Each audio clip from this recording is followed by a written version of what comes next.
ತುಂಗಭದ್ರಾ ಜಲಾಶಯಕ್ಕೆ ಇವತ್ತು ಮುಖ್ಯಮಂತ್ರಿಗಳು ಭೇಟಿ ಕೊಡ್ತಾ ಇದ್ದಾರೆ. ಕ್ರಸ್ಟ್ ಗೇಟ್ ಕಟ್ಟಾಗಿರುವ ಕಾರಣಕ್ಕಾಗಿ ಅತ್ಯಧಿಕ ಪ್ರಮಾಣದಲ್ಲಿ ನೀರು ಹರಿತಾ ಇದೆ ಜಲಾಶಯದಿಂದ. ಹೀಗಾಗಿ ಮುಖ್ಯಮಂತ್ರಿಗಳೇ ಇವತ್ತು ಪರಿಶೀಲನೆ ಮಾಡಿದ್ದಾರೆ.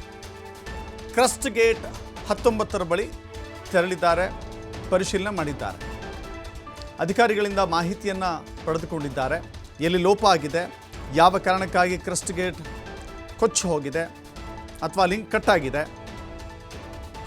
ಮುಂಚೆನೇ ಪರಿಶೀಲನೆ ಮಾಡಿರಲಿಲ್ವಾ, ಇಷ್ಟೊಂದು ದೊಡ್ಡ ಪ್ರಮಾಣದಲ್ಲಿ ಮಳೆ ಸುರಿಯುವಂಥ ಸಂದರ್ಭದಲ್ಲಿ ಯಾವ ಕಾರಣಕ್ಕಾಗಿ ನಿರ್ಲಕ್ಷ್ಯ ತೋರಿದ್ದಾರೆ ಎಲ್ಲವನ್ನು ಕೂಡ. ಜೊತೆಗೆ ಮುಖ್ಯಮಂತ್ರಿಗಳಲ್ಲಿ ಹೋಗಿದ್ದಾರೆ ಅಂತ ಹೇಳಿದರೆ ಕಲ್ಯಾಣ ಕರ್ನಾಟಕದ ಶಾಸಕರು, ಸಚಿವರು ಸಾಥ್ ಕೊಟ್ಟಿದ್ದಾರೆ.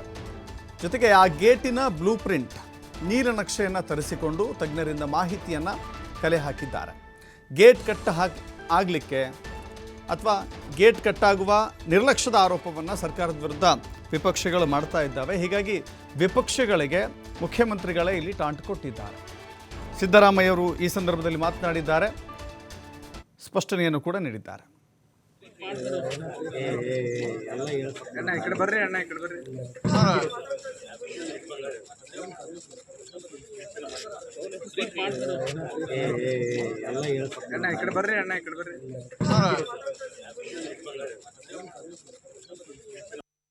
ನೀರು ತುಂಬಿತ್ತು, 105 TMC ನೀರು ತುಂಬಿತ್ತು.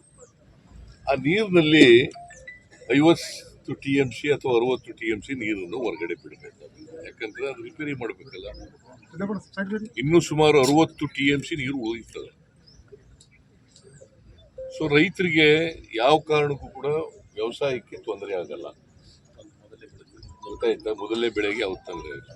ಇನ್ನು ನಾವು ಆಗಸ್ಟ್ ತಿಂಗಳು 12ನೇ ತಾರೀಕು ಇವತ್ತು 13ನೇ ತಾರೀಕು 13ನೇ ತಾರೀಕು, ಇನ್ನು ಸೆಪ್ಟೆಂಬರ್ ಅಕ್ಟೋಬರ್ವರೆಗೂ ಮಳೆ ಇದೆ.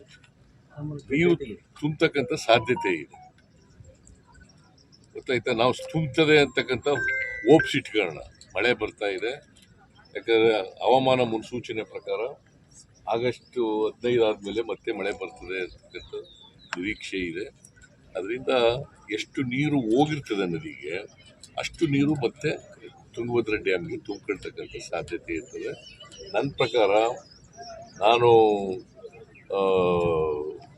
ಹವಾಮಾನ ಮುನ್ಸೂಚನೆ ಪ್ರಕಾರ ರೈತರಿಗೆ ಯಾವ ರೀತಿಯಲ್ಲೂ ಕೂಡ ತೊಂದರೆ ಆಗಬಾರ್ದು. ನೀರು ತುಂಬಿತ್ತು, 105 TMC ನೀರು ತುಂಬಿತ್ತು. ಆ ನೀರಿನಲ್ಲಿ 50 TMC ಅಥವಾ 60 TMC ನೀರನ್ನು ಹೊರಗಡೆ ಬಿಡಬೇಕಾಗುತ್ತೆ. ಯಾಕಂದ್ರೆ ಅದು ರಿಪೇರಿ ಮಾಡಬೇಕಲ್ಲ. ಇನ್ನೂ ಸುಮಾರು 60 TMC ನೀರು ಉಳಿಯುತ್ತದೆ.